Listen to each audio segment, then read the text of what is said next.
Hello students, in last lecture we have already completed black body radiation, perfectly black body, Faraday's black body, etc.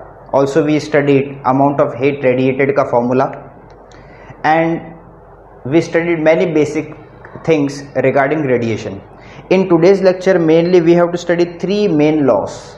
First law, it is written in front of you on the board, Kirchhoff law of radiation. After that we will be studying Wien's displacement law and then Stefan Boltzmann law. Three important laws we have to study, okay? But before going to that laws, let me revise something which we have studied in the last lecture. हम लोगों ने देखा था last lecture में कि अगर कोई body है और उस पर रेडिएशन फॉल कर रहा है तो बॉडी उस रेडिएशन को एब्जॉर्ब करता है, रिफ्लेक्ट करता है और ट्रांसमिट करता है. फिर उससे तीन कोएफिशिएंट मिलते हैं जिसको हम कहते हैं coefficient of absorption A, coefficient of reflection R, coefficient of transmission T R. Correct. And we saw that A plus R plus T R is equal to 1. Correct. हम लोगों ने उन तीनों को डिफाइन भी किया था, उनकी यूनिट्स वगैरह क्या होती है वो भी देखा था, बहुत सारी चीज़ें डिस्कस करी थी उनके बारे में. उसके बाद हम लोगों ने एमिशन को देखा कि व्हाट इज एमिशन. कि अगर कोई बॉडी कोई चीज़ कोई रेडिएशन को एब्जॉर्ब कर रही है तो जब वो एब्जॉर्ब करेगी तो वो एमिट भी करेगी. और अगर थर्मल इक्विलिब्रियम हो, मतलब बॉडी का टेम्परेचर सराउंडिंग के टेम्परेचर के इक्वल हो, तो जितना बॉडी एब्जॉर्ब करती है उतना ही बॉडी एमिट करती है ताकि बॉडी का टेम्परेचर सेम रहे. ओके, हम लोगों ने पढ़ लिया था वहाँ पे.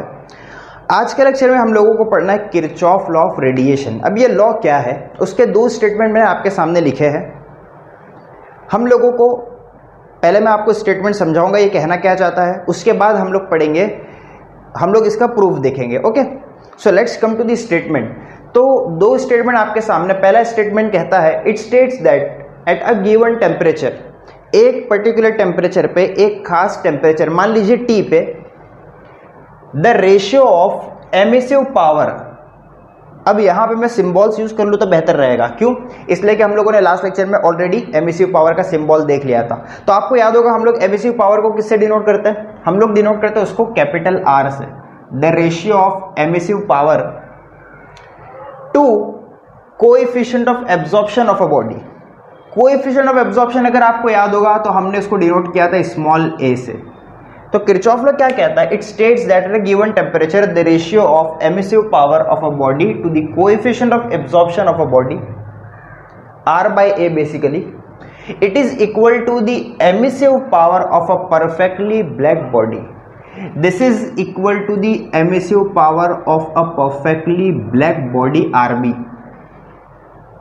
बात को समझना, रट्टा मारने की जरूरत नहीं है. At a given temperature, the ratio of emissive power of a body to the coefficient of absorption of that body is equal to emissive power of a perfectly black body at that temperature. याद रखना ये बात. उसी particular temperature, जिस temperature की बात यहां कर रहा है वो, एट अ गिवन टेम्परेचर, उसी पर्टिकुलर टेम्परेचर पे ब्लैक बॉडी का जो एमिसिव पावर होगा उसके ये रेशियो इक्वल होगा, अलग टेम्परेचर पे नहीं.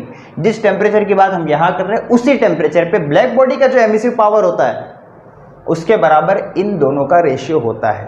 ठीक है, ये स्टेटमेंट से हमें ये बात समझ आ गई है. अच्छा, ये दूसरा स्टेटमेंट देखिए. दूसरा स्टेटमेंट आपके सामने लिखा वो कहता है for a body which is emitting and absorbing the thermal radiation. कोई बॉडी है जो थर्मल रेडिएशन को एब्जॉर्ब भी कर रही है, थर्मल रेडिएशन को एमिट भी कर रही है. उसके लिए क्या? उसके लिए coefficient of emission. Coefficient of emission हमने डिनोट किया था अगर आपको याद होगा स्मॉल ई से. Coefficient of emission is equal to the coefficient of absorption A. Coefficient of emission E is equal to coefficient of absorption A. तो ये दो स्टेटमेंट से ये दो बातें समझ में आई. बात यह है कि ये दोनों ही statement Kirchhoff's law of thermal radiation के, Kirchhoff law of heat radiation की दोनों ही स्टेटमेंट है. आप बोलोगे सर अगर दोनों किरचॉफ लॉ के स्टेटमेंट है तो यहां तो दोनों अलग अलग बातें हैं. लेकिन अगर आपको लास्ट लेक्चर याद होगा तो आपको पता होगा कि ये दोनों अलग बातें नहीं है, दोनों बिल्कुल सेम बात है. क्यों? इसलिए कि देखिए लास्ट लेक्चर में अगर आपको याद होगा तो हमने फॉर्मूला पढ़ा था emissive power coefficient of emission is equal to emissive power of a body divide by emissive power of a black body. हमने फॉर्मूला पढ़ा था लास्ट लेक्चर में. करेक्ट ना। अब जरा इस पे ध्यान दीजिए आप, ये है r upon A equal to R B. अगर बच्चों ये आर बी को मैं r के नीचे ले आऊं, ये आर बी को यहां पे लेके आऊं, तो यहां पे क्या बन जाएगा r अपॉन आर बी, और ये a को मैं वहां लेके जा सकता हूं। तो देखिए अगर मैं इस तरह से लिखूं इसको, मैं यहां पे लिख रहा हूं capital R upon R B, और ये a को वहां शिफ्ट कर दिया जाए तो a वहां चले जाएगा। अच्छा अब बताइए r अपॉन आर बी क्या बन जाएगा? You can say r upon R B is nothing but e। तो यहां से भी हमें बात पता चल गई, small e is equal to small a, emissivity equal to absorptivity. आ गया? तो दोनों सेम चीज है, अलग अलग नहीं है। बस ये फॉर्मूला आपको पता होना चाहिए, ठीक है? ओके, चलो अब इसका प्रूफ देखते हैं। भाई आपने जो स्टेटमेंट लिखा है इसका प्रूफ क्या है? So let me right over here, theoretical proof. Proof के लिए क्या करेंगे? जो चीज स्टेटमेंट में दी हुई है उसी को कंसीडर करना है। हम मान लेंगे दो बॉडीज, मान लेते एक बॉडी है A जो कि ऑर्डिनरी बॉडी है, और एक दूसरी बॉडी है B जो कि ब्लैक बॉडी है। याद रखिएगा ये बॉडी कैसी है? A जो सिंपल ऑर्डिनरी बॉडी है, और ये B जो है ये ब्लैक बॉडी है। ये दोनों को हम लोगों ने एक एनक्लोजर के अंदर रखा हुआ है ताकि बाहर से कोई भी हीट का लेन देन ना हो। अब ये दोनों एनक्लोजर के अंदर है, दोनों में आपस में हीट रेडिएशन हो रहा है, दोनों में इक्वल अमाउंट ऑफ रेडिएशन जाएगी, दोनों इक्वल अमाउंट ऑफ रेडिएशन को एमिट करेंगे क्योंकि ये लोग थर्मल इक्विलिब्रियम पे है।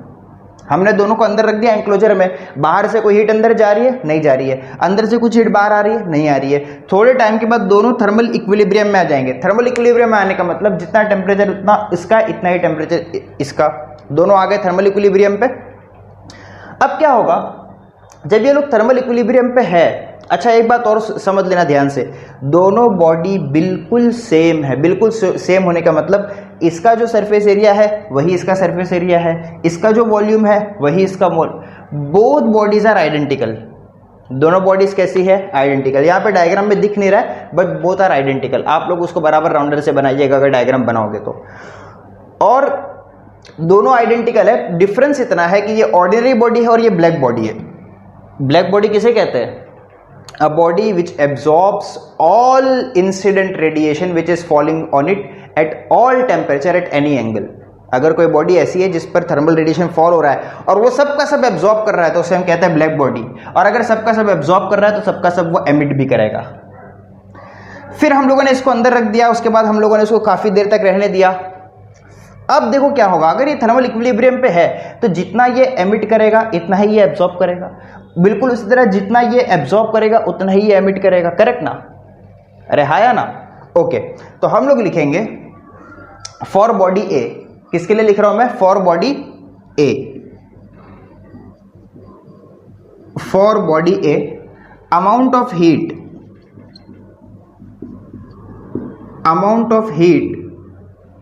absorbed is equal to amount of heat emitted। Correct? अच्छा कितनी हीट एब्जॉर्ब करेगा ये? आपको याद होगा कोएफिशिएंट ऑफ एब्जॉर्प्शन ए का फॉर्मूला है amount of heat absorb divide by total amount of heat incident on it. Last lecture में आप जाके देख लीजिए, हमने फॉर्मूला पढ़ा है। The coefficient of absorption defined as the ratio of amount of heat absorbed to the amount of incident radiation falling on it। तो यहां से amount of heat absorbed का फॉर्मूला क्या बन जाएगा? फॉर्मूला बनेगा QA is equal to A times of Q।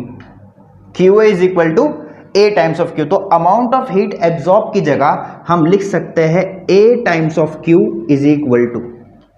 Now amount of heat emitted क्या formula है? हम लोगों ने लास्ट लेक्चर में देखा था कि the emissive power R is nothing but Q upon AT, where Q is amount of heat radiated. So amount of heat radiated Q can be written as RAT। Amount of heat radiated Q can be written as RAT। तो मैं यहां पे इसकी जगह पे क्या लिखने जा रहा हूं? RAT, where R is emissive power of this body, A is the surface area of this body, T is the time for which the radiation is falling on it। बात समझ गए आप? पक्का? कोई डाउट है इसमें? नहीं। हाँ, ये जो फॉर्मूला है, एक ये वाला फॉर्मूला और एक ये वाला फॉर्मूला, आप लोग साइड में कहीं लिख लीजिए वरना आप भूल जाएंगे। वैसे हम लोगों ने लास्ट सेक्शन में इसको करा था, लेकिन ये डेरिवेशन करते हुए साइड में लिख लो ताकि आपको याद रहे। तो हमने बात कर ली ऑर्डिनरी बॉडी की, अब हम बात करते हैं ब्लैक बॉडी की। This was for body A. Now for black body, black body, और ब्लैक बॉडी कौन सी यहाँ पे, body B. Same amount of heat absorbed, amount of heat absorbed will be equal to amount of heat emitted। सही है। अच्छा, black body ने कितनी हीट एब्जॉर्ब की, again same formula, A times of Q, formula will be A times of Q, but can you remember black body का coefficient of absorption कितना होता है, 1। ब्लैक बॉडी का कोएफिशिएंट ऑफ एब्जॉर्प्शन कितना होता है, 1। तो यहां पे हम A लिखने की बजाय हम यहां पे 1 लिखेंगे। अरे ब्लैक बॉडी का कोएफिशिएंट ऑफ एब्जॉर्प्शन 1 होता है, हमने लास्ट सेक्शन में देख लिया। क्यों 1 होता है, जितना रेडिएशन उस पर आता है वो सबका सब एब्जॉर्ब कर लेता है, इसलिए उसका एब्जॉर्प्टिविटी 1 है। Okay, now amount of heat emitted, emitted के लिए क्या लिखेंगे, RAT, लेकिन यहां पे R की जगह मैं लिखूंगा RB, emissive power of black body. ठीक है, समझ में आ रहा है, कोई डाउट है इसके अंदर, नहीं। अब हम क्या करेंगे, इसको नाम दे देंगे इक्वेशन नंबर 1 और इसको नाम देंगे इक्वेशन नंबर 2, और हम लिखेंगे dividing 1 equation number 1 by 2। Equation number 1 को 2 से डिवाइड, तो इक्वेशन नंबर 1 क्या है, AQ इक्वल टू RAT, मैं यहां पे लिख देता हूं AQ इक्वल टू RAT, और इक्वेशन नंबर 2 क्या है हमारी, Q is equal to RBAT, Q RBAT equal to की साइन यहां डाल दो, यहां पे डिवाइड की साइन डाल दो, क्योंकि हमने इक्वेशन नंबर 1 को 2 से डिवाइड किया है। आप देख सकते हैं Q से Q कैंसिल हो जाएगा, यहां पे बचेगा small a is equal to AT cancel हो जाएगा, यहां पे बचेगा R upon RB। Guys what is R upon RB, what is R upon RB, it is equal to A, that's why, या फिर R अपॉन RB, यहां से आप क्या सकते हो, E emissivity, therefore A is equal to emissivity. This is the proof of Kirchhoff law of heat radiation. तो ये वाला जो स्टेटमेंट था इसका E इक्वल टू A, इसको हम लोगों ने क्या कर दिया, प्रूफ कर दिया। आप बोलेंगे सर क्या इसको प्रूफ कर सकते हैं, R upon R equal to RB, क्या इसको प्रूफ कर सकते हैं, यस वी कैन प्रूफ। देखो कैसे, ये जो स्टेटमेंट है हमें क्या चाहिए यहाँ पे, R अपॉन A ना, तो ये RB को यहां ले जाओ, A को यहां ले आओ, तो R अपॉन A, ये जो R था इसके नीचे मैं A को ले आया और RB को यहां भेज दो तो RB वहां चले जाएगा। ये भी किरचॉफ लॉ ऑफ रेडिएशन का प्रूफ है। तो दोनों स्टेटमेंट, दोनों को हमने यहां पे प्रूफ कर दिया। कुछ टफ था, स्टेटमेंट आपको याद करना पड़ेगा, बेसिक फॉर्मूले आपको याद होने चाहिए, ये सब लिखने की जरूरत नहीं, ये सब तो मैंने आपको लिख के बताया। हाँ, ये दोनों जो है, ये स्टेटमेंट नंबर 1 का और ये स्टेटमेंट नंबर 2 का मैथमेटिकल एक्सप्रेशन है, बाकी वो तो फॉर्मूला है, मैंने आपको बस समझाया है कि ये दोनों सेम चीज है। बाकी करना क्या है, amount of heat absorb equal to amount of heat emitted, कितनी एब्जॉर्ब करेगा AQ, कितनी एमिट करेगा RAT, उसी तरह ये कितनी एब्जॉर्ब करेगा AQ, लेकिन इसका A1 होता है, कितनी एमिट करेगा RBAT, दोनों को डिवाइड किया, आंसर आ गया। इससे इजी कुछ हो सकता है, नहीं हो सकता। तो पॉज करो स्क्रीन को, फटाफट ये कॉपी करो, हम लोग मूव होते हैं नेक्स्ट लॉ की तरफ। अच्छा एक चीज मुझे आप एक बात बताइए, इसका रियल लाइफ में कुछ यूज है, Kirchhoff law of heat radiation आपने पढ़ लिया, रियल लाइफ में कुछ यूज है? मैं आपको एक अच्छा सा यूज बताता हूँ। सपोज फॉर एग्जांपल आप गए चौपाटी पे, वहां पे सैंड, एकदम जनरल वर्ड में बात करूँ तो रेत होती है। रेत इज अप्रोक्सीमेटली, वो जो सैंड होती है that is approximately a black, मतलब ब्लैक हो कलर में नहीं होती, लेकिन उसको ब्लैक बॉडी के करीब करीब होती है, मतलब उसका रेट ऑफ एब्जॉर्प्शन बहुत हाई होता है, ठीक है। It is rough black actually. तो जितना हीट एब्जॉर्ब करेगी उतना ही वो एमिट करेगी। जब डे टाइम होता है और सनलाइट उस पर फॉल करती है, मैक्सिमम हीट को वो एब्जॉर्ब करती है, और आप उस पर अगर 12 बजे या 12:30 बजे आप उस पर चलने की कोशिश करोगे तो आपको पता चलेगा उसका टेम्परेचर कितना हाई है और वो कितनी गर्म है। लेकिन अगर शाम का टाइम हो और अगर आप वहां चले जाओ और उस पर आप चलने की कोशिश करो, शाम के टाइम पे जब सनसेट हो जाता है तो अब वो क्या करेगा, जितना हीट उसने एब्जॉर्ब किया था उतना ही वो एमिट करेगा ना, एमिट करते करते करते वो कूल हो जाता है, यहाँ तक कि जब आप रात के वक्त वहाँ पे चलोगे तो आपको ठंडक फील होगी, you will be feeling it as a cool. So amount of heat absorb is equal to amount of heat emitted, Kirchhoff law of heat radiation. और क्या एप्लीकेशन है इसके, या और आप कहां पे इसको फील कर सकते हो? मान लीजिए फॉर एग्जांपल कोई रेड कलर का ग्लास है, ये मैं बहुत क्रिटिकल एग्जांपल देने जा रहा हूं, समझने की कोशिश करना। कोई रेड कलर का ऑब्जेक्ट है, रेड कलर का ऑब्जेक्ट मतलब क्या, जब उस पर कोई लाइट फॉल करती है तो वो रेड को रिफ्लेक्ट करता है, रेड को क्या करता है, रिफ्लेक्ट, बाकी सब कलर को एब्जॉर्ब कर लेता है, करेक्ट, पक्का ना, रेड को रिफ्लेक्ट करता है, बाकी सब कलर को एब्जॉर्ब करता है। तो जब आप उसको हीट करोगे ना, तो जब हीट करोगे तो उसमें से वही कलर निकलेगा जो उसने क्या किया होगा, एब्जॉर्ब किया होगा। अब वो रेड कलर का दिख रहा था, मतलब वो ग्रीन को एब्जॉर्ब कर रहा था, सिर्फ ग्रीन को नहीं सारे कलर को एब्जॉर्ब कर रहा था, लेकिन ग्रीन का नाम स्पेशल इसलिए ले रहा हूं क्योंकि रेड और ग्रीन कॉम्प्लीमेंट्री कलर्स है। तो अगर वो रेड कलर का दिख रहा है मतलब वो रेड को रिफ्लेक्ट कर रहा है, ग्रीन को एब्जॉर्ब कर रहा है। जब मैं इसको हीट करूंगा तो वो अब एमिशन करेगा, एमिट करेगा। कौन सा कलर एमिट करेगा, जो एब्जॉर्ब किया होगा। क्या एब्जॉर्ब किया है, ग्रीन कलर। तो जब रेड कलर के ऑब्जेक्ट को आप हीट करोगे तो it will be look in green colour, वो आपको ग्रीन कलर का दिखेगा। कब, जब आप उसको डार्क में देखोगे, ठीक है। उसी तरह अगर मैं कोई ग्रीन कलर का ऑब्जेक्ट ले लूं, ग्रीन कलर का ऑब्जेक्ट मतलब वो ग्रीन को रिफ्लेक्ट कर रहा है, बाकी कलर को एब्जॉर्ब कर रहा है। बाकी कलर में रेड भी आ गया, ग्रीन का कॉम्प्लीमेंट्री, तो रेड को उसने एब्जॉर्ब किया है। जब मैं उसको हीट करूंगा तो वो रेड कलर को क्या करेगा, एमिट करेगा। तो इसीलिए ग्रीन कलर के ऑब्जेक्ट को जब मैं उसको हाई टेम्परेचर पे हीट करूं, फिर मैं उसको अंधेरे में लेके जाऊं, तो अंधेरे में अब वो मुझे कौन से कलर का दिखेगा, रेड, क्योंकि वो ग्रीन दिख रहा था ना। तो अगर वो ग्रीन दिख रहा है तो अंधेरे में रेड दिखेगा अगर गर्म करेंगे तो, और अगर वो रेड दिख रहा है और उसको हीट करेंगे तो अंधेरे में वो ग्रीन दिखेगा। ये भी एक एग्जांपल है, ठीक है। वैसे आपने कभी इसको ट्राई किया नहीं होगा, but this is an example which proves the real life application या which tells you the real life application of Kirchhoff law of radiation. उसी तरह आप एक बॉल ले लो और वो बॉल का जो सरफेस होगा उस सरफेस को आप एकदम शाइनी सिल्वर सरफेस रख दो। सिल्वर क्यों, ताकि जितनी हीट उस पर गिरे उसको वो क्या करे, रिफ्लेक्ट कर दे, ठीक है। अब आप क्या करो, उस बॉल के ऊपर ब्लैक कलर के स्पॉट्स बना दो, थोड़ा थोड़ा स्पॉट यहाँ पे, दूसरा स्पॉट यहाँ पे, तीसरा स्पॉट यहाँ पे, ऐसे 3-4 स्पॉट बना दो ब्लैक कलर के। अब ब्लैक कलर आपने कर दिया तो ब्लैक कलर में क्या खासियत है, वो सारे के सारे रेडिएशन को एब्जॉर्ब करता है। अब आप उसको हीट करो, हीट करो, हीट करो, अब वो क्या करेगा, सारे के सारे रेडिएशन को एब्जॉर्ब करेगा। लेकिन जो सिल्वर सरफेस होगी ना, वो एब्जॉर्ब नहीं करेगी, वो रिफ्लेक्ट कर देगी वहीं पे। अब आप इस हीटेड बॉल को किसी डार्क कमरे में, किसी अंधेरे कमरे में लेके जाओ तो आपको पूरा बॉल नहीं दिखेगा, सिर्फ वो रेड कलर, सिर्फ वो ब्लैक कलर के जो स्पॉट्स थे, जहां आपने ब्लैक कलर दिया था वहां पे आपको हल्का हल्का रेड कलर देखने को मिलेगा। आप देखोगे कि वो जो ब्लैक स्पॉट्स थे अब वो थोड़े से ग्लो करेंगे और आपको डार्क अंधेरे के अंदर वो नजर आएंगे। बाकी का बॉल जो सिल्वर कलर का था उसने पूरा का पूरा रिफ्लेक्ट कर दिया, एब्जॉर्ब कुछ भी नहीं किया, तो अब वो एमिट भी कुछ नहीं करेगा और आपको दिखेगा भी कुछ नहीं। तो बात समझ में आ गई, पक्का। कंफ्यूज होने की कोई जरूरत नहीं है। किसी भी ऑब्जेक्ट के 2 कलर हो सकते हैं, एक कलर जो वो रिफ्लेक्ट करके दिखाई देता है आपको, दूसरा वो कलर जो वो हीट को एब्जॉर्ब करता है फिर एमिट करके दिखाई देता है। तो ये एब्जॉर्प्शन एमिशन वाला कॉन्सेप्ट कब आएगा, जब बॉडी को हीट करोगे।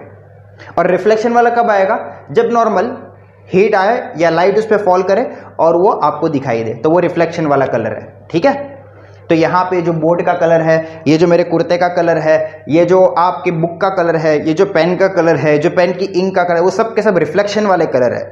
एमिशन वाला कलर कब दिखता है, जब आप उसको हीट करोगे और थोड़े से एटमॉस्फेयर कंपेरेटिव टू रूम थोड़ा सा उसको हायर टेम्परेचर पर करोगे तो अब वो एमिट करेगा और आपको वो कलर का वो नजर आएगा। तो ये किरचॉफ लॉ के कुछ रियल लाइफ एप्लीकेशंस थे। स्क्रीन को पॉज करो, दोनों स्टेटमेंट और प्रूफ को कॉपी करो। So your next topic is spectral distribution of black body radiation. Black body radiation का स्पेक्ट्रल डिस्ट्रीब्यूशन। अब ये है क्या, एक्चुअली ये ग्राफ है जो शो करता है, एक्चुअली क्या शो करता है, graph of radiant power versus wavelength या वेवलेंथ वर्सेस रेडिएंट पावर। हम लोगों ने क्या किया, एक्स एक्सिस पे वेवलेंथ को लिया और वाई एक्सिस पे रेडिएंट पावर को लिया। अब ये वेवलेंथ और रेडिएंट पावर है क्या? देखिए वेवलेंथ आप जानते हैं, मैंने बताया था आप लोग को लास्ट टाइम भी, लास्ट लेक्चर में भी, कि जब भी कोई बॉडी को हम हीट करते हैं, यहां पे देखो एक बात याद रखना, हम लोग बात कर रहे हैं स्पेशली ब्लैक बॉडी की। बस ये जो ग्राफ आपके सामने ये ब्लैक बॉडी का है, कॉमन बॉडी का नहीं है। किसकी बात कर रहे हैं हम लोग? ब्लैक बॉडी की। तो ब्लैक बॉडी को जब आप रेडिएशन, ब्लैक बॉडी के रेडिएशन को जब आप स्टडी करते हो, स्टडी करने के बाद आप ड्रॉ करते हो ग्राफ जो कि शो करता है रेडिएंट पावर वर्सेस वेवलेंथ को, तो वो ग्राफ हमें कुछ इस तरह का मिलता है। ओके, अब ये रेडिएंट पावर है क्या? रेडिएंट पावर मतलब एक ब्लैक बॉडी ने कितना amount of energy per unit area per unit time radiate किया, amount of heat energy radiated per unit area per unit time, उसको हमने क्या नाम दिया? Radiant power. अब जब वो एनर्जी को एमिट करेगा तो ऑब्वियसली वो इलेक्ट्रोमैग्नेटिक वेव के फॉर्म में एमिट कर रहा है। जब वो इलेक्ट्रोमैग्नेटिक वेव के फॉर्म में एमिट कर रहा है तो ऑब्वियसली उसकी कुछ फ्रीक्वेंसी और वेवलेंथ होगी। हम लोगों ने यहाँ पे क्या लिया हुआ है? वेवलेंथ। अब एक बात आपको अच्छी तरह समझ में आना चाहिए, अगर वेवलेंथ ज्यादा हो तो फ्रीक्वेंसी कम होती है, और अगर वेवलेंथ कम हो तो फ्रीक्वेंसी ज्यादा होती है। ठीक है, और फ्रीक्वेंसी ज्यादा किसकी होती है? गामा रेस की, उसके बाद एक्स रेस की, उसके बाद यूवी की, उसके बाद विजिबल लाइट, उसके बाद इंफ्रारेड, उसके बाद माइक्रोवेव, उसके बाद रेडियो वेव। मैं लास्ट लेक्चर में आपको डिटेल में उसको बता चुका हूं, वो कॉन्सेप्ट यहां पे थोड़ा सा लगेगा। तो सबसे हाई फ्रीक्वेंसी किसकी? गामा की, इसीलिए सबसे शॉर्टर वेवलेंथ उसका होता है। सबसे लो फ्रीक्वेंसी किसकी होती है? रेडियो वेव की, इसीलिए सबसे लॉन्गर वेवलेंथ रेडियो वेव का होता है। ठीक है, ये बात ध्यान में रख के चलिएगा आप। तो जब हम लोगों ने ब्लैक बॉडी को स्टडी किया अलग अलग टेम्परेचर पे, किसे स्टडी किया? अलग अलग टेम्परेचर, तो हमें इस तरह का ग्राफ मिला। आप ग्राफ को समझते बच्चों ध्यान से समझना, डायग्राम देख के घबराने की जरा भी जरूरत नहीं है। सुनो यहां पे है क्या, हम लोगों ने 3000 केल्विन पे, 3000 केल्विन पे जब ब्लैक बॉडी को हीट किया, तो हीट करने के बाद जब उसने रेडिएशन को एमिट किया तो ग्राफ इस तरह का मिला। यहां पे हमने रेडिएंट पावर को रखा हुआ है और यहां पे वो जो वेवलेंथ एमिट कर रहा है वो शो कर रहा है यहां पे। अब तो मान लो उसने 500 पे इतना रेडिएशन एमिट किया, 1000 वेवलेंथ वाली वेव्स को इतना एमिट किया, 1500 नैनोमीटर, अच्छा वेवलेंथ को हमने नैनोमीटर में रखा हुआ है। 1500 नैनोमीटर वाली जो वेव्स थी वो इतनी एमिट हुई, 2000 वाली थी वो इतनी एमिट हुई, 2500 वाली जो थी वो इतनी एमिट हुई, 3000 वाली इतनी एमिट हुई। आप देख रहे हो जब शुरुआत में 500 नैनोमीटर वाली जो वेवलेंथ है उस टाइम पे उसका रेडिएंट पावर कितना? अप्रोक्सीमेटली 0 है। 1000 पे वो बढ़ चुका है, 1000 से और आगे जाओ तो वो मैक्सिमम पे पहुंच जाता है, उसके बाद फिर से वो घटने लगता है। तो आपने कंक्लूड किया, एक पॉइंट आपने ये कंक्लूड किया, the spectral distribution is not uniform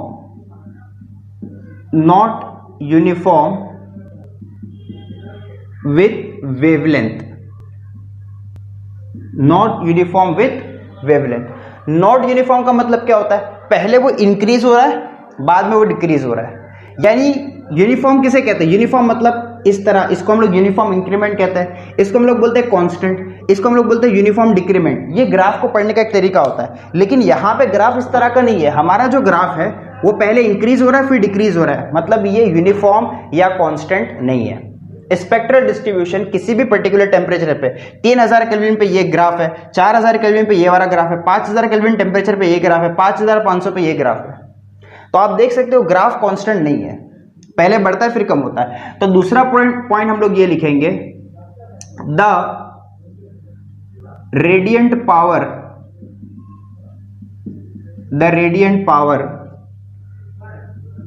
first increases and then decreases, correct. Also it reaches its maximum value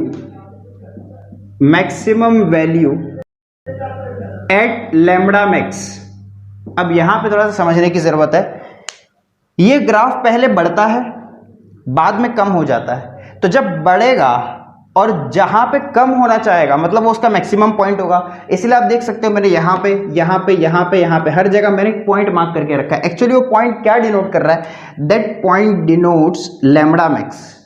मतलब ये जो एक्सिस एक्स एक्सिस वहां पे हम लोगों ने क्या लिया हुआ वेवलेंथ, वेवलेंथ को हम लोग किससे डिनोट करते हैं, लैम्बडा से।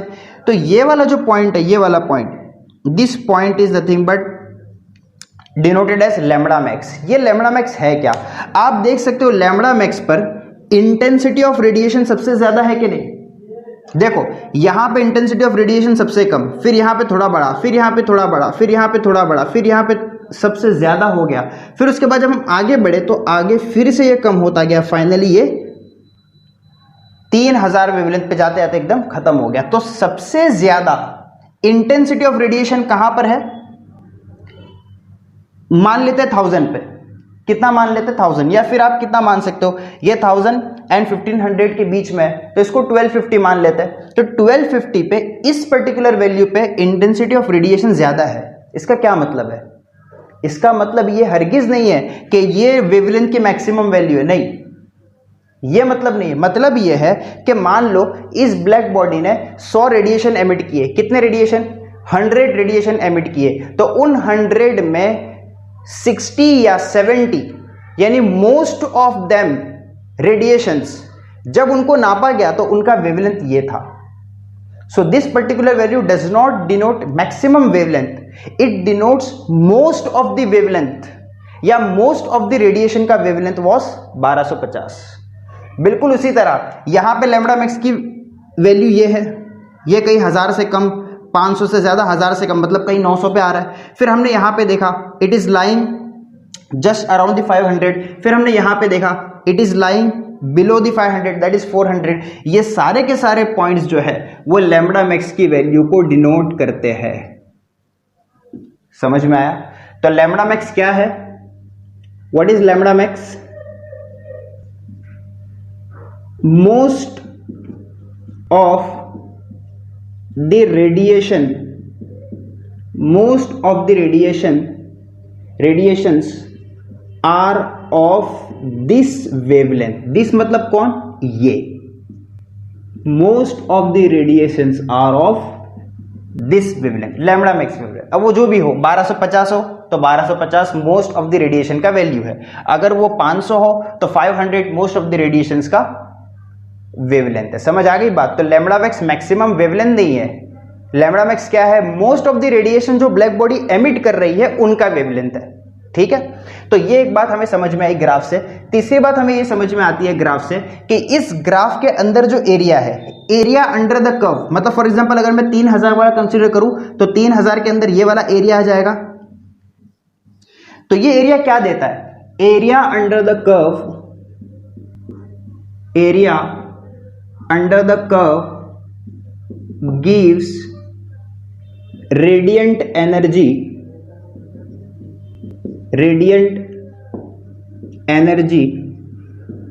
per unit area per unit time, per unit area per unit time। ये जो एरिया अंडर द कर्व है, अगर मैं इसका एरिया फाइंड करूं तो एरिया अगर फाइंड करूंगा तो जो एरिया की वैल्यू होगी मुझे क्या देगी, that gives me amount of energy emitted पर unit area per unit time. अब देखिए अगर मैं 3000 वाले को छोड़कर 4000 वाले का एरिया फाइंड करूं तो 4000 वाले कर्व में कौन सा एरिया आता है, 4000 वाले कर्व के अंदर ये वाला एरिया आता है। देखो एरिया बढ़ गया, तो एरिया बढ़ने से क्या, radiant energy per unit area per unit time बढ़ जाएगा। उसी तरह अगर मैं 4000 वाला ले लूं तो 4000 वाले के अंदर में पूरा ये वाला एरिया आ रहा है, तो क्या ये वैल्यू बढ़ जाएगी। उसी तरह अगर मैं 5000 वाला लूं तो क्या एरिया बढ़ जाएगा। तो कैन आई से, फोर्थ पॉइंट, कैन आई से energy per unit area per unit time. समझ में आएगा ना, मैं शॉर्ट फॉर्म में लिख रहा हूं, पूरा लिखना। Energy per unit area per unit time increases with increase in temperature. Energy per unit area per unit time increases with increase in temperature. ये भी एक बात हमें ग्राफ से समझ में आती है। अच्छा, एक और चीज ग्राफ से हमें समझ में आ रही है, क्या, आप ध्यान देखो ये वाला पॉइंट लैम्बडा मैक्स वाला है, ये वाला पॉइंट इस कर्व का लैम्बडा मैक्स है, ये वाला पॉइंट इस कर्व का लैम्बडा मैक्स है, ये वाला पॉइंट इस कर्व का लैम्बडा मैक्स है। इससे क्या साबित करते हो, जैसे जैसे टेम्परेचर बढ़ रहा है, यहाँ 3000, यहाँ 4000, यहाँ 5000, यहाँ 5500, जैसे जैसे टेम्परेचर को इंक्रीज कर रहे हैं, the value of lambda max shifts towards the shorter wavelength.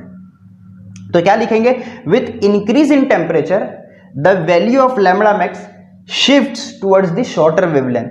तो हम लिख सकते हैं with increase in wavelength, with increase in wavelength the value of lambda max shifts towards the shorter wavelength। समझ में आ गई बात अच्छे से? तो ये हम लोगों ने ग्राफ से इंटरप्रेट किया। फिर से एक बार मैं कह देता हूँ, ये सिर्फ ब्लैक बॉडी का है, नॉर्मल ऑर्डिनरी बॉडी की हम बात नहीं कर रहे। हमने ब्लैक बॉडी के रेडिएशन को अलग अलग टेम्परेचर पे स्टडी किया, 3000 पे, 4000, 5000, 5500। फिर हमने ये देखा कि जब हमने इसको हीट किया तो अब ये रेडिएशन एमिट करेगा, तो वो एमिट कौन कौन सी वेवलेंथ की कर रहा है, तो उसका हमने रिकॉर्ड किया, और रिकॉर्ड करने के बाद हमने उसका ग्राफ बनाया, और ग्राफ से हमने उसको स्टडी किया, तो हमें ये सारी की सारी इंफॉर्मेशन ग्राफ से मिली। और एक इंपॉर्टेंट बात ये पता चली कि जैसे जैसे टेम्परेचर बढ़ाओगे तो energy per unit area per unit time बढ़ेगा।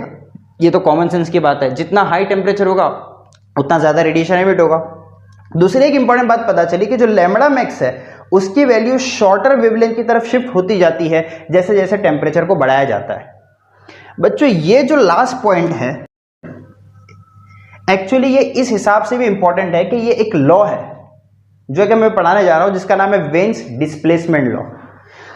क्या कहता है when displacement law? When displacement law कहता है कि टेम्परेचर और लैम्बडा मैक्स इनवर्सली प्रोपोर्शनल है। क्या बोलता है? टेम्परेचर और लैम्बडा मैक्स इनवर्सली प्रोपोर्शनल है। आप देखो ध्यान से, क्या ये इनवर्सली प्रोपोर्शनल है या नहीं है? जैसे जैसे टेम्परेचर बढ़ा रहा हूं, लैम्बडा मैक्स शॉर्टर पार्ट की तरफ जा रहा है।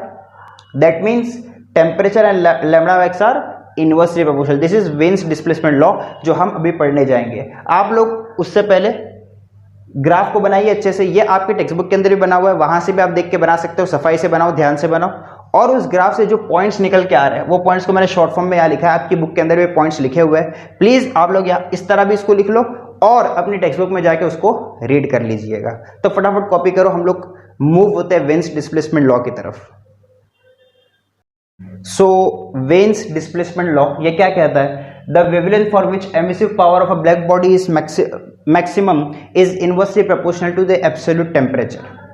The wavelength for which emissive power of a black body is maximum. कौन सा वेवलेंथ की बात कर रहा है वो? Lambda max. क्या कहता है? The lambda max is inversely proportional to absolute temperature. Absolute temperature में इससे पहले कह चुका हूं, एब्सोल्यूट टेम्परेचर मतलब टेम्परेचर टेकन इन केल्विन। अब अगर साइन ऑफ प्रोपोर्शनलिटी यहां से हटाओगे तो ऑब्वियसली यहां पे आ जाएगा कुछ कांस्टेंट, और वो कांस्टेंट को हम कहते हैं बी। क्या कहते हैं? बी से डिनोट करता है, और बी हमारा है, इसको हम कहते हैं veins displacement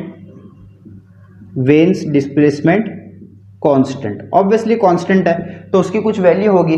the value of veins displacement constant is 2.897 into 10⁻³ 2.897 into 10⁻³ unit क्या बनेगी? लैम्बडा।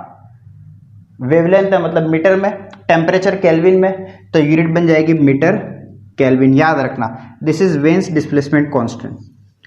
इस लॉ से हमें क्या मिला? देखिए, हम अर्थ पे बैठे बैठे बता देते हैं कि temperature of the sun is 5500 kelvin, correct. यहां पे बैठे बैठे पता चल जाता है सन का टेम्परेचर इतना है। हम बता सकते हैं फला स्टार का टेम्परेचर इतना है, व्हाइट डॉर्फ इसका टेम्परेचर इतना है, रेड जायंट इसका टेम्परेचर इतना है। ये सारे के सारे स्टार के नाम है, आपने सुना होगा, ये नहीं सुना होगा तो सुन लो। व्हाइट डॉर्फ, रेड जायंट्स, इसका जो टेम्परेचर होता है स्टार का अप्रोक्सीमेटली 10,000 केल्विन होता है।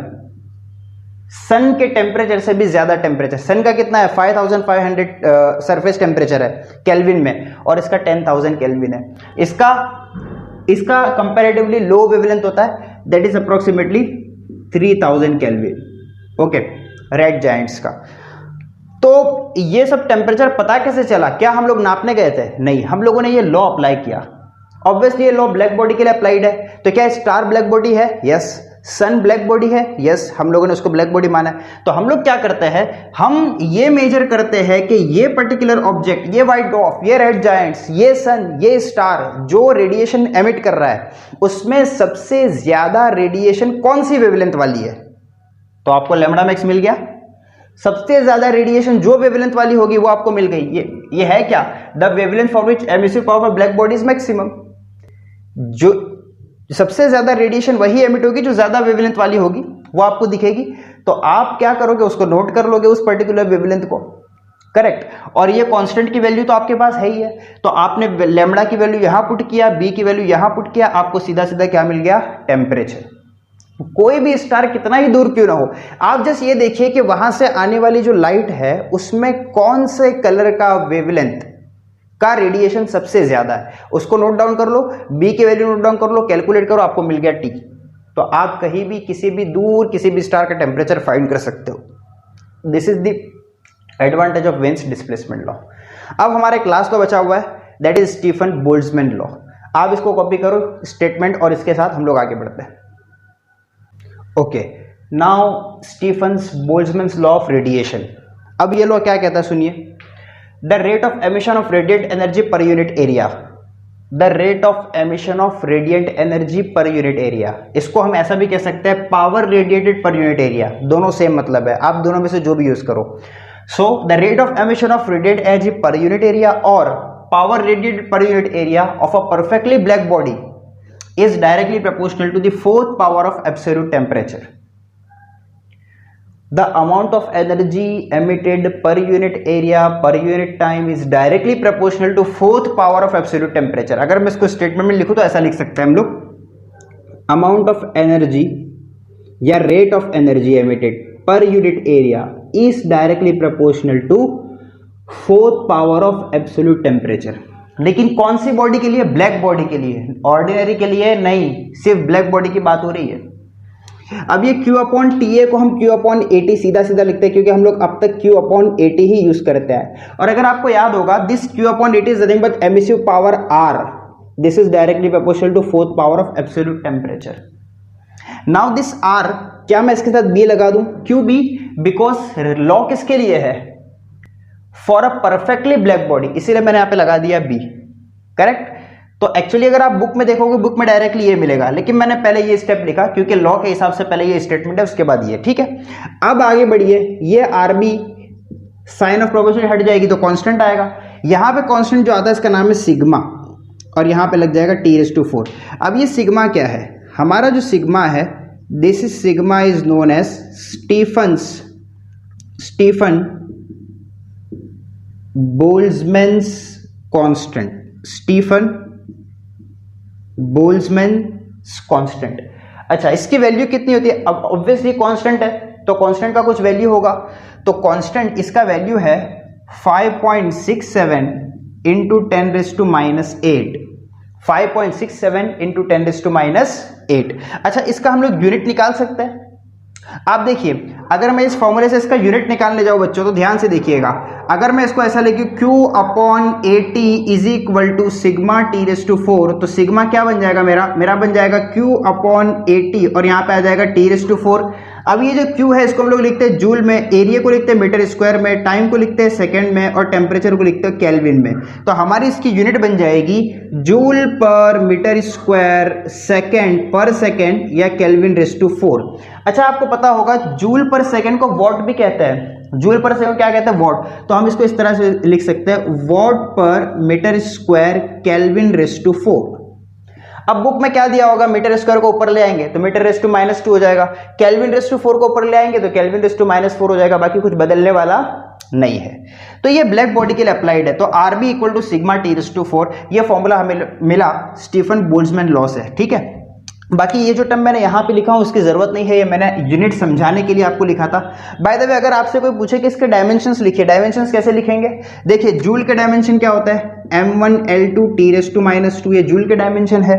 नीचे है हमारा मीटर स्क्वायर L⁻², यहाँ पे सेकेंड टाइम रेस टू 1, यहाँ पे केल्विन रेस टू 4 को के raise to 4 as it is लिखेंगे क्योंकि वो थर्मोडायनेमिक टेम्परेचर है, उसका डायमेंशन के होता है। अब आप ध्यान से देखेंगे तो ये L2 कैंसिल हो जाएगा, करेक्ट ना।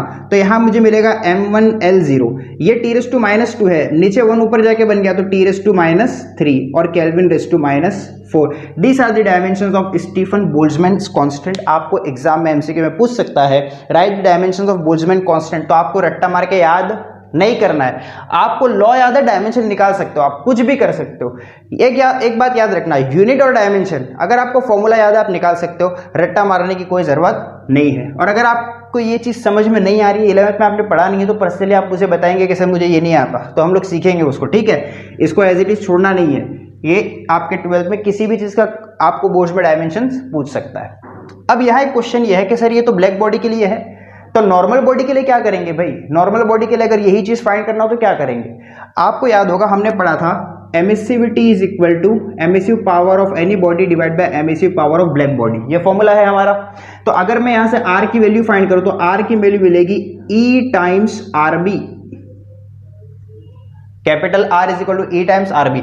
अब यहां मेरे पास आर बी की तो वैल्यू है ना, तो मैं यहां पे लिख सकता हूं for ordinary body, for ordinary body R is equal to E times of R B. तो E times of R B की वैल्यू क्या लिखेंगे? Sigma T raise to 4, this is R, ये फॉर ऑर्डिनरी बॉडी। तो अगर आपको exam में ordinary body के लिए पूछ रहा है तो कुछ नहीं करना है, यहां पे खाली एमिसिव पावर लगा देना है, सॉरी एमिसिविटी लगा देना है, और बाकी सारी चीजें एज इट इज रहेगी। This is the formula, correct, okay. अच्छा यहाँ पे एक केस और है, क्या? बात को ध्यान से सुनना। मान लीजिए कि एक बॉडी को हम लोगों ने एक एंक्लोजर के अंदर रखा हुआ है, इस बॉडी का टेम्परेचर T है और सराउंडिंग का टेम्परेचर T0 है, तो हीट कहां से कहां जाएगी? ये बात मान के चलो कि जो टेम्परेचर T है वो T0 से बड़ा है, यानी सराउंडिंग टेम्परेचर कम है, बॉडी का टेम्परेचर ज्यादा है। तो आप बताइए हीट कहां से कहां जाएगी? कॉमन सेंस की बात, हीट हायर टेम्परेचर से लो टेम्परेचर की तरफ जाएगी, T से T0 की तरफ हीट जाएगी। तो कितना पावर T से T0 की तरफ जाएगा ये फाइंड करना पड़ेगा। तो हम लिखेंगे amount of heat radiated to surrounding, amount of heat radiated to surrounding will be equal to what? Sigma T raised to 4, correct ना? Where R is what? Emissive power, Q upon AT. तो amount of heat radiated will be equal to sigma T raised to 4. अच्छा, amount of heat absorbed, amount of radiant energy absorbed from surrounding, surrounding से ये heat कितनी लेगा, ये absorb कितना करेगा? क्या लिख सकते हैं इसको? R will be equal to sigma T0 raise to 4। Surrounding का टेम्परेचर कितना है? T0 है ना, तो ये सराउंडिंग से इतनी हीट लेगा। तो what will be loss of heat? Loss of heat क्या होगा? इसको आप लिख लो, इस पार्ट को, मैं इस पार्ट को रब करने जा रहा हूं। What will be loss of heat? हम लिख सकते हैं